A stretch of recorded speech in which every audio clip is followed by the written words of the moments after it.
Monopoly कोई काला जादू नहीं है, कोई ऐसे सीक्रेट्स नहीं है जो बड़ी कंपनियां जानती है और छोटा व्यापारी नहीं जानता है। मोनोपोली ऐसी चीज है जिसे हम साइंटिफिक टेक्निक्स कह सकते हैं। तो अगर वो टेक्निक्स आप अपने बिजनेस में लागू करते हैं तो आप भी अपने बिजनेस में एक मोनोपोली क्रिएट कर सकते हैं। हम एग्जांपल लेते हैं एप्पल का।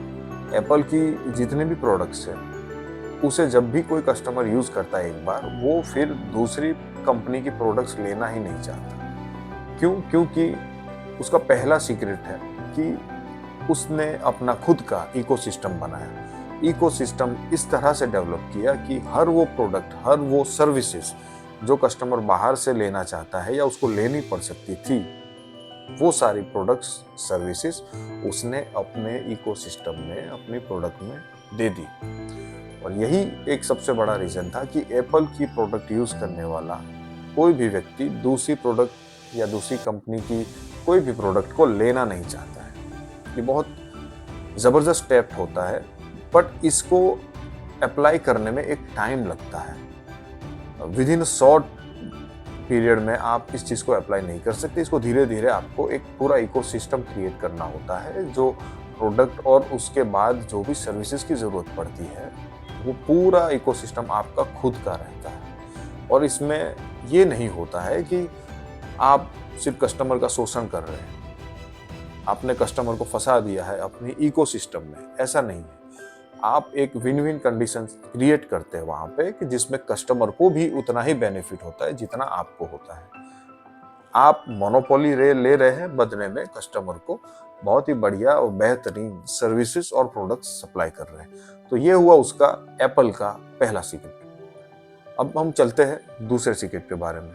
तो दूसरा सीक्रेट हम जाने उसके पहले मैं चाहता हूं कि आप इस वीडियो को लाइक करें, शेयर करें, कमेंट करें और हमें सब्सक्राइब भी करें हमारी चैनल को, क्योंकि इसी से हमारी दाल रोटी निकलने वाली है और आप नहीं चाहेंगे कि हमारी सेहत कमजोर हो और हम वीडियो बनाना बंद करें। तो अगर आप चाहते हैं कि इस तरह की कुछ नई नई चीजें हम आपको बताएं तो प्लीज हमारे चैनल को सब्सक्राइब करें। एप्पल का दूसरा जो सीक्रेट है या स्ट्रेटजी आप बोल सकते हैं जिसने एप्पल को और मोनोपोली दिलवाई, वो थी प्रॉफिट मार्जिन। बेहतरीन प्रॉफिट मार्जिन किसी भी कंपनी को आगे बढ़ाने के लिए जरूरी होता है।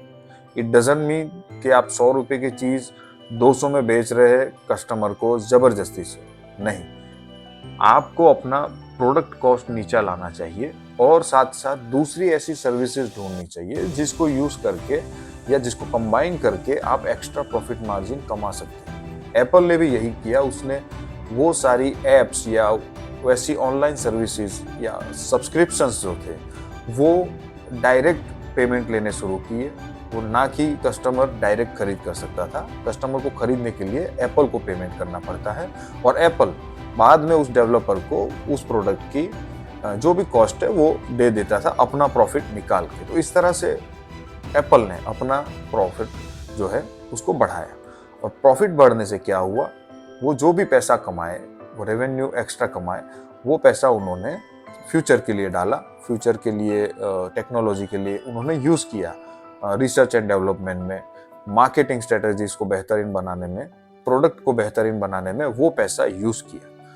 क्योंकि आज अगर देखें तो पूरे वर्ल्ड के मार्केट में एप्पल का स्थान तीसरा है मोबाइल बेचने के मामले में, बट प्रॉफिट मार्जिन के मामले में एप्पल का जो स्थान है वो फर्स्ट नंबर पे है। वो पहले नंबर की कंपनी है जो सबसे ज्यादा प्रॉफिट कमाती है और यही वजह है उसकी एक मोनोपोली क्रिएट करने के पीछे। आप भी अपने व्यापार में इसी तरह से अपने प्रॉफिट मार्जिन को बढ़ा सकते हैं। आप अपने आसपास ऐसी सर्विसेज देखिए जो आपकी मेन प्रोडक्ट के साथ, मेन प्रोडक्ट लाइन के साथ आप मर्ज करके एक्स्ट्रा प्रॉफिट कमा सकते हैं। इस तरह की सर्विसेज आप ढूंढना शुरू कीजिए और इससे भी आप अपना प्रॉफिट मार्जिन बढ़ा सकते हैं। साथ ही साथ हम लोग हमारे बिजनेस में कॉस्ट को कंट्रोल करके भी अच्छा प्रॉफिट कमा सकते हैं, जो प्रॉफिट हमें आगे चल के रिसर्च एंड डेवलपमेंट में या प्रोडक्ट को बेहतरीन बनाने में काम लग सकता है। तीसरी जो स्ट्रेटजी है वो है इनोवेशन।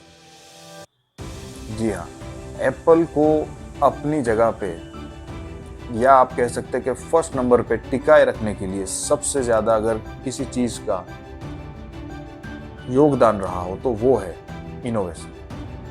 कई लोग कहते हैं कि भाई इनोवेशन करना कोई मामूली बात नहीं है, इसके लिए पैसा लगता है भाई।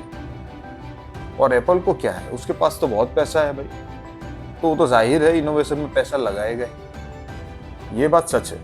एप्पल अपनी प्रोडक्ट के इनोवेशन के लिए, नई टेक्नोलॉजी के लिए या नए नए स्ट्रेटजीज अप्लाई करने के लिए बहुत पैसा लगाता है, बहुत खर्चा करता है उसके पीछे, क्योंकि उसके पास प्रॉफिट की कमी नहीं है।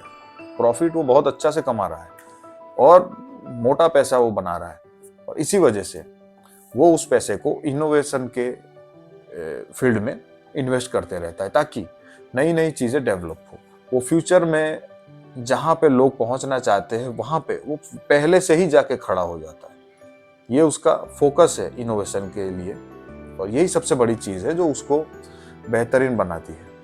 आप कोई भी चीज़ देखिए, मोबाइल के फील्ड में आपने देखा होगा हर तरह की जो नई टेक्नोलॉजी है वो सबसे पहले एप्पल मार्केट में लेके आया। तो ये इनोवेशन ऐसी चीज़ है, वो किसी भी इंसान को, किसी भी व्यापार को आगे बढ़ाने में काम लगता है।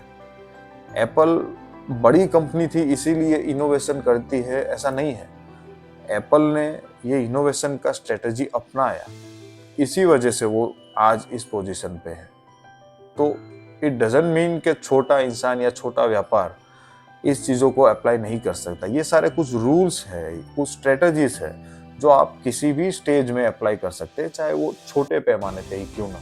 ये तीनों चीज़ें ऐसी है जो अगर हम हमारे बिजनेस में अप्लाई करते हैं तो धीरे धीरे आप देखेंगे कि आप मार्केट में मोनोपोली क्रिएट करते जा रहे हैं। बट इसे आपको कंसिस्टेंटली अपनाना, अगर आप इसे निरंतर लागू नहीं करते, कंसिस्टेंट नहीं रहेंगे इस चीज़ को लेके, तो डेफिनेटली ये आपको रिजल्ट नहीं देंगे। और सबसे बड़ी बात, ये जितने भी स्ट्रेटजी है इसे अपनाने से आप कस्टमर को इमोशनली अटैच करते हैं, मतलब उसे इफेक्ट करते हैं, क्योंकि उसके इमोशंस जब भी मोटिवेट होंगे वो आपकी प्रोडक्ट के साथ जुड़ जाएगा और एक परिवार की तरह फील करता है, क्योंकि आपने उसे इमोशनली प्रभावित किया हुआ है, आपने उसे इंस्पायर किया है कि वो आपकी प्रोडक्ट के साथ जुड़ा हुआ रहे, और वो हर चीज़ आप दे रहे हैं उसको, जो मानव व्यवहार में माना जाता है कि आप उसको एक तरह से आदी बना रहे हैं उस चीज़ का।